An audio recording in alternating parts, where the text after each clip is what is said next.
Hello, and welcome to this CIDDL Research and Practice Brief. The purpose of this series is to have conversation around innovative use of technology in special education, early childhood, related services, leadership personnel preparation programs, and the like. Today, we are joined by Dr. Jamie Day.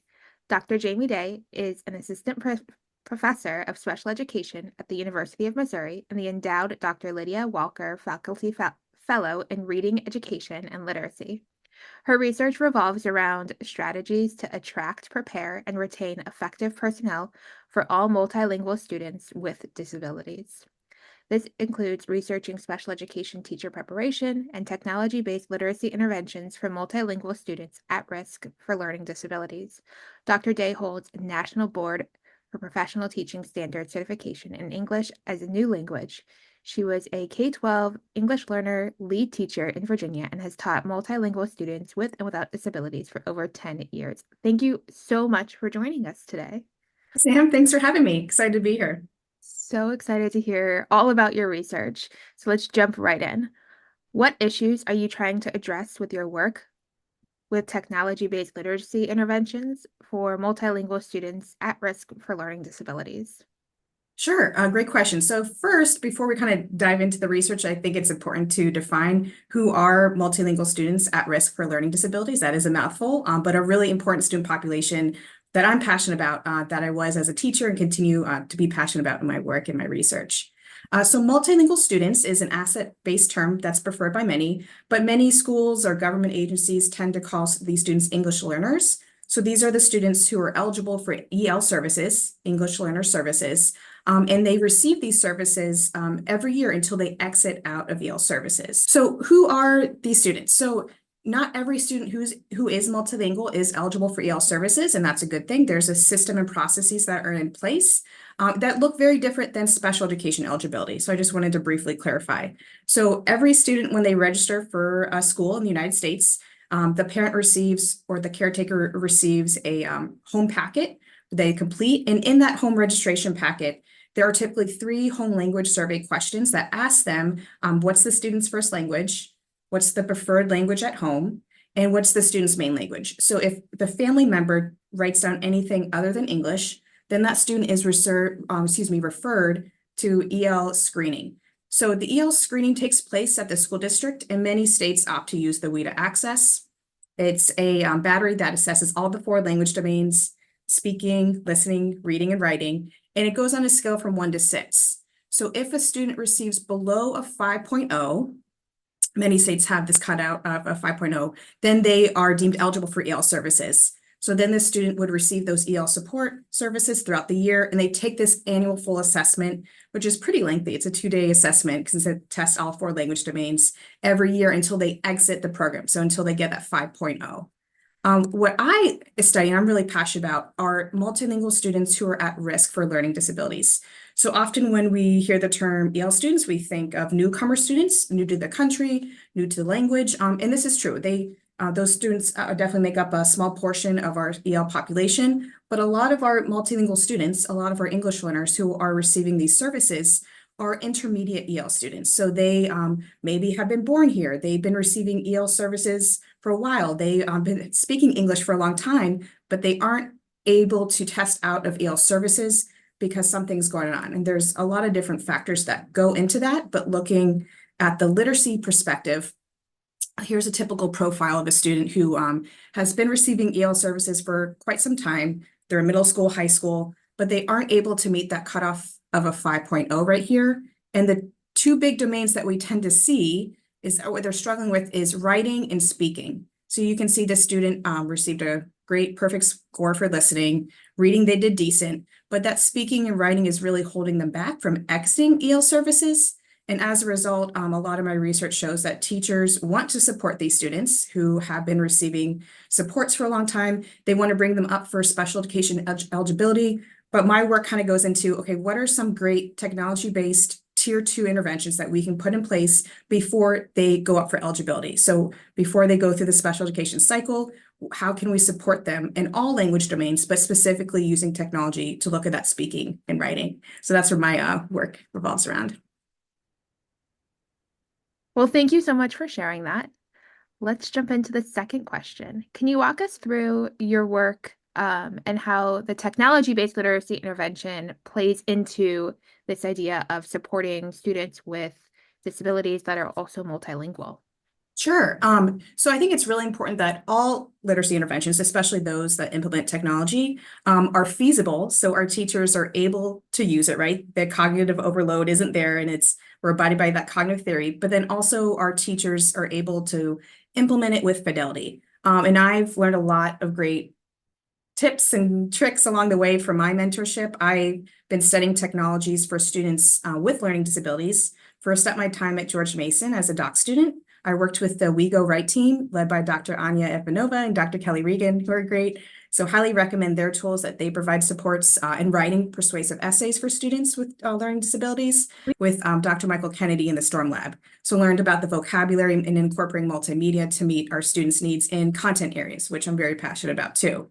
So both of those experiences kind of led me to my own work where I specifically examine multilingual students at risk for learning disabilities in the content areas, but looking like kind of going back to that slide, all four language domains. So looking at the connection between the speaking and listening opportunities and how that influences writing and reading, specifically in science and social studies classrooms, because often in middle school and high school, we see all of our students, but especially our students who are multilingual and at risk for learning disabilities, really need that explicit and systematic tier 2 intervention to kind of break down that academic vocabulary. Often we see a lot of these students are very fluent socially on the playground and the lunchroom, and the teachers need some support because they think, oh, this student is fluent in English. I see them talking all the time to myself, my peers, but they're really struggling with that academic language. So that's where I think technologies can be great. And there are a lot of great resources out there, and I'm continuing to research some other potentials as well. How do you integrate technology to support those students and the tech-based literacy into your teacher preparation program? Yeah, that's a great question. So I think first it's important to model best practices, right? And I model best practice research and evidence-based practices drawing from 2 teacher preparation frameworks. So we know that special education, there are a lot of great teacher prep resources out there. But then I also bring in from my master's program and from my teaching experience, evidence-based and research-based supports in bilingual language acquisition teacher prep. So making sure that our students are prepared to be implementing systematic interventions as well, explicit ones, but also really being culturally responsive and making sure that we're meeting not only the academic needs of our students in our future classrooms, but also their linguistic ones as well. So I use Pear Deck a lot to give my students multiple opportunities to respond in different domains, right? So I don't want to just be calling on my students, my teacher candidates in my classroom oral response. That is great, but I think it's also important to be very planned out as a teacher preparation instructor to also give them opportunities to respond either in writing, polls, using sentence starters for some conversations. So modeling that best practice to provide those linguistic scaffolds in the hope that they not only continue implementing this in their current teacher prep program, but then using these skills when they're out in the field. How can we better prepare educators for using these technologies in the field? Sure. Well, I think it's a collaborative effort. All education partners, so not just teachers, but researchers, teacher prep instructors, admin, really just need to engage in first critical reflection and how can we value multilingual students' assets, right? So we know these students have a wealth of knowledge, a wealth of background knowledge. So first, how can we recognize that? And what are ways that we can implement research-based technology and interventions that then recognize these assets, but then we can still implement this with fidelity. So we know that what we're doing is sound and safe, but we're also recognizing that cultural responsiveness in our students. So I think that's first and foremost, and it's an ongoing process, right, that all of us have to engage in.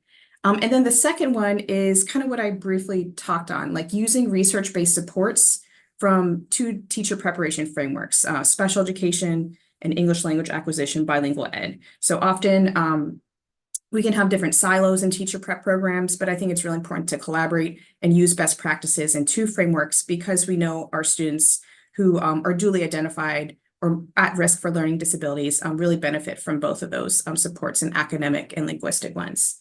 And then what was the last note I had? And then I think The biggest one too, also, the last one I'm going to end with for that question is allowing teachers the time and space to use these research-based technology interventions. And I have a couple recommendations that I think we've hit on in a couple questions coming up.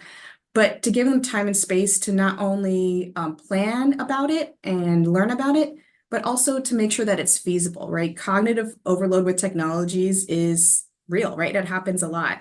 And our teachers, we know, are really stressed out. They are really short in time, but they want to support our students. So how can we support our teachers to have the time and space to deliver these technology-based interventions with fidelity and with ongoing support? Because we know that these can have a huge impact on not only our student outcomes, but teacher outcomes as well. What implications do you see for the future of research, and what questions might we be asking? I think just continuing to extend the science of reading and the science of writing research that we already know is amazing. Here's a very common framework that a lot of people have seen. It's a reading rope. There's also a writing rope too that kind of looks at the writing domain as well. And there has been extensive research on this, and there continues to be. So I think continuing to extend the great work that's already been put in place, that is research-based, evidence-based, but then also really looking at those oral literacy, those oral comprehension outcomes. We know that multilingual students and all of our students really benefit from that oral language comprehension piece. So examining and using technologies to either differentiate or give our students individualized instruction, but making sure that those linguistic supports are there language. I think that's really huge, and technology can be great for a great avenue for allowing that to happen. Some research is starting to come out on that, and that's what I'm really passionate about, is to continue extending that research, going by this great framework, but really focusing on how does the oral opportunities, when delivered explicitly and systematically, how does that then influence the reading and writing outcomes that we know are there. What else should teacher preparation programs consider moving forward? So I think moving forward, we just need to prepare our teacher candidates and continue preparing them, because I think we are doing an adequate job, but giving them different first examples of research-based technology interventions. For example, I mentioned what We Go Write has a great tool for writing, CAPS at UVA. UFly, I think, is really great too. There are a lot of great online resources, and to continue giving them examples that they can immediately implement in the field, but then also explain the rationale and the why, how to do it. So I think having that explanation, but then also practical technology strategies that they can implement, I think that's really key. You mentioned a couple already, like We Go Write and CAPS, but are there other specific technologies you would suggest when looking to integrate more technology into preparing teachers to use effective literacy interventions with students that are multilingual and at risk for disabilities? Sure. I think yes, there are definitely a lot of possibilities out there, but also really being critical and looking at the technologies and how can we use these in all four language domains for our multilingual students with or at risk with learning disabilities. So making sure that there's opportunities for our students to respond in listening, speaking, reading, and writing, and those all do an excellent job. There's a lot of other new emerging technologies that I'm also curious to investigate and see how they support teachers. We know Magic AI has some potential. There are definitely some ethical concerns with that because it does bring in generative AI, but at the teacher preparation side, it has some potential of teachers of being able to support our multilingual students with linguistic scaffolds. So there's like a little tool to generate sentence starters. There's a little feature to also generate like a vocabulary word bank in a specific content lesson, saying biology on cells. So I think there's a lot of potential of that, but I think we also have to be wary of the ethical concerns going forward. But some cool research coming out in generative AI, which I'm excited to learn more about. Can I say one thing that I do not recommend? Go a little bit rogue. One thing that I don't recommend unless it's like the last resort is Google Translate. So to explain a little bit about that, a lot of our teachers, and myself included, when I was an early career teacher as well at the K-12 level, we obviously want to meet our students. We want to be culturally responsive. And Google Translate has a lot of errors. So often I find in my research and my prior experience with teachers is that when teachers just solely rely on Google Translate, thinking, oh, okay, I'm making a connection to the student's L1, their first language, this is great. But there are a lot of errors in that. And even more problematic is when we send home letters or communicate with families solely in just Google Translate, because often families get confused, they're frustrated when there are lots of errors. So I highly recommend, instead of Google Translate, there are a lot of language lines that our school districts, that our universities have access to, where there's a trained interpreter on the other line, and many, many languages. And of course, with any legal documents, going through a certified translator to do those. But if there is absolutely none of those services available, which hopefully there are, and if Google Translate is the only option, at the very least having English on the other side. So I found that families that have different communication letters that are sent home to them, if there is an English version on the other side, so it's bilingual, their home language and the English side, then at least they see the many, many errors, may get confused, but then they're able to bring it to a trusted family friend or a member of their family who is literate in English, and then they can kind of decipher what is coming on at home. So that is one that I would definitely recommend to use with extreme caution if possible. Well, thank you so much for sharing all of that with us today. I am so excited to read more of your research in the future, and excited to see how literacy and technology continue to intertwine. Excellent. Thanks for having me, Sam.